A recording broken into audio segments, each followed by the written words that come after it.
나비 효과. 나비의 날개짓이 지구 반대편에선 태풍을 일으킬 수도 있다는 말입니다.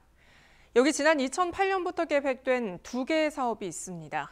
두 사업 모두 해양도시 부산의 강점을 살리고 지역 발전을 이끌기 위해 추진되었는데요.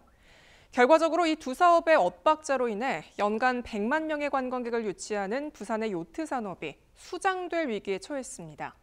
왜 이런 결과가 초래된 건지, 부가적으로 어떤 문제를 낳았는지 최현광, 송태훈 기자가 이어서 보도합니다.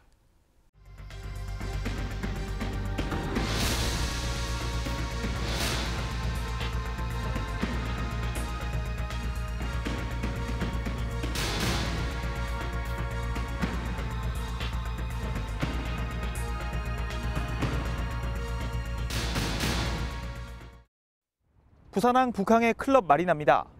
지난 2020년 7월 이곳을 운영할 사업자 공모에 나섰지만 4년이 지난 지금까지도 감감무소식입니다. 700억 원의 예산을 들여 건립한 시설이지만 사업성이 떨어진다는 게 흥행 실패의 가장 큰 이유입니다. 관광의 유입에 대한 여러 이런 부분들이 전혀 고려되어 있지 않은 조건들이 없는 상황이기 때문에 과연 어느 민간 사업자가 사업성을 고려해서 거기에 뛰어들 건가는 제가 볼 때 매우 부정적일 수밖에 없다라는 생각이 좀 들기도 하고요. 첫 사업자 공모 당시 아쿠아 시설과 클럽하우스를 모두 운영해야 하는 데다 30년의 임대 기간, 연간 34억 원이라는 임대료는 큰 부담이라는 의견이 많았습니다. 급기야 지난 4월에는 운영시설을 축소하고 임대료와 기간도 반으로 줄이는 고육책을 내놓았는데 결과는 그대로였습니다. 우리나라 현재 마리나 업체의 그 경영 상태를 이렇게 보면은 일개 업체가 그 사업을 진행하는 것은 한계가 있기 때문에 어쩔 수 없이 이렇게 분리해서 사업을 진행한 것은 충분히 이해합니다. 그럼에도 이것을 분리했을 때는 충분한 사업성을 만들기는 쉽지 않은 게 지금 마리나 사업의 현 실태. 북항 재개발 사업이 본 궤도에 오르기 전에 섣불리 마리나 시설을 세운 것이 문제라는 지적도 있습니다. 대중교통 노선도 제대로 갖춰지지 않은 곳에 시민들이 찾아올 만한 메리트가 없다는 겁니다. 북항 마리나 같은 경우에는 북항 재개발에 따라 가지고 북항이 신항으로 이전되고 난 이후에 주민 여러 가지 친수 공간과 레저 공간이 복합적으로 마련될 때 정상 작동하는 기능을 가지고 있거든요. 그 시기를 놓친 것. 요트 계류장으로 나가봤습니다. 정박한 요트는 한 척도 보이지 않고 철제 기둥만 세워져 있습니다. 지난해 여름 태풍에 요트를 정박할 수 있는 부유식 폰툰을 모두 철거했습니다. 가장 큰 원인은 강한 파도를 막는 방파제가 제대로 갖춰지지 않았기 때문입니다.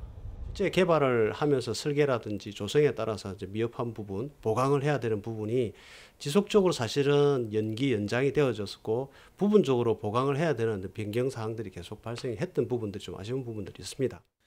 HCN이 입수한 북항 1단계 항만 재개발 사업 추진 현황을 보면 지난 2008년부터 방파제 건설 계획이 명시돼 있습니다.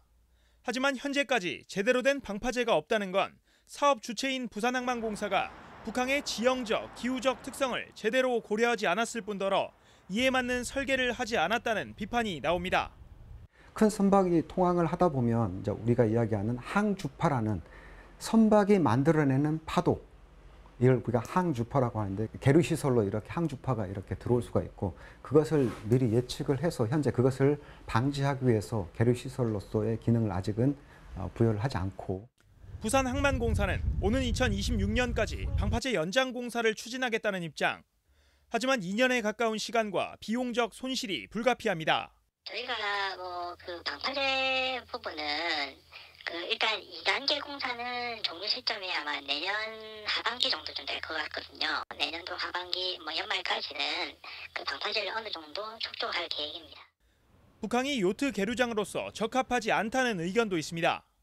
마리나 인근 북항은 무역항, 남항은 어업 전진기지로 분류됩니다. 크고 작은 선박이 수시로 드나드는데 요트에는 충돌 방지 시스템이 없어 안전사고로 이어질 위험이 크다는 겁니다. 잦은 충돌도 있고 여러 가지 좁은 항로에 따라 가지고 문제점들이 발생하는 곳이었습니다. 근데 여기에 선박 충돌 방지 시스템을 의무화하고 있지 않는 레저 요트까지 함께 하게 된다면 상당히 항만이 복잡해질 것입니다. 결국 요트를 정박하기 어려운 마리나 시설에 사업성을 기대하고 입주할 기업은 없다는 게 전문가들의 공통된 시각입니다. HCN 뉴스 최현광입니다. 부산 해운대구 수영만 요트 경기장입니다. 이곳 해상계류장과 육상계류장에는 총 500여 대의 요트가 운영 중입니다. 그런데 지난 3월 이곳 선주들은 부산시로부터 청천벽력과 같은 소리를 듣게 됩니다. 재개발 공사 착공이 내년 2월로 예정돼 있으니 올해 12월까지 사유재산을 철거하라는 것.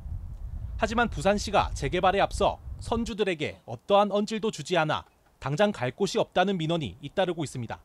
사용자들한테 아무 설명이나 공청회 한 번 없이 몇 월 며칠부터 9월 말부터 이제 여기 비워라.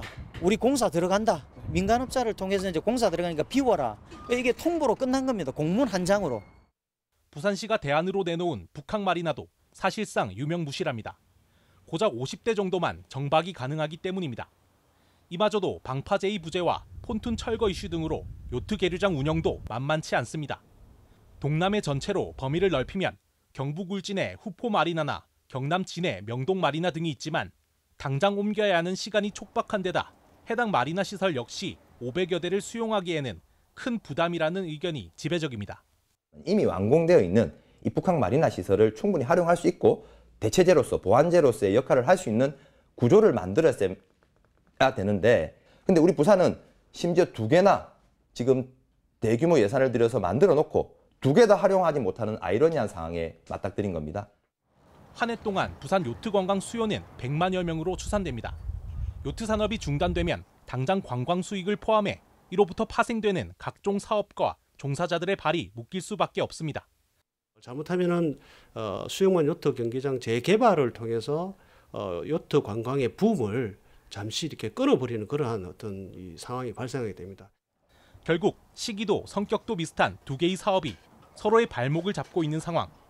문제의 발단은 각각 다른 주체가 일방적으로 사업을 추진했다는 점입니다. 수영만 요트 경기장 재개발은 부산시, 북항마리나 사업은 해양수산부 산하 부산항만공사가 맡고 있습니다. 장장 16년에 걸쳐 진행됐지만 부산시와 부산항만공사의 공조가 없었다는 점이 여실히 드러나고 있습니다. 부산시와 어떤 그런 관계는 별개로 저희가 지금 인허가 받아서 하고 있습니다. 할 예정이고요. 저희 허가는 어차피 해수부 쪽이니까 받아서 그렇게 진행할 예정입니다. 요트 계류장을 운영할 수 없어 수년째 개점 휴업을 겪고 있는 북항마리나. 재개발 추진에 앞서 정박 중인 요트를 옮길 만한 마땅한 장소가 없는 수영만 요트 경기장. 부산의 랜드마크가 될지 모르는 두 사업은 서로의 긴밀한 연관성이 있음에도 공조를 위한 명문화된 법적 권한조차 없습니다.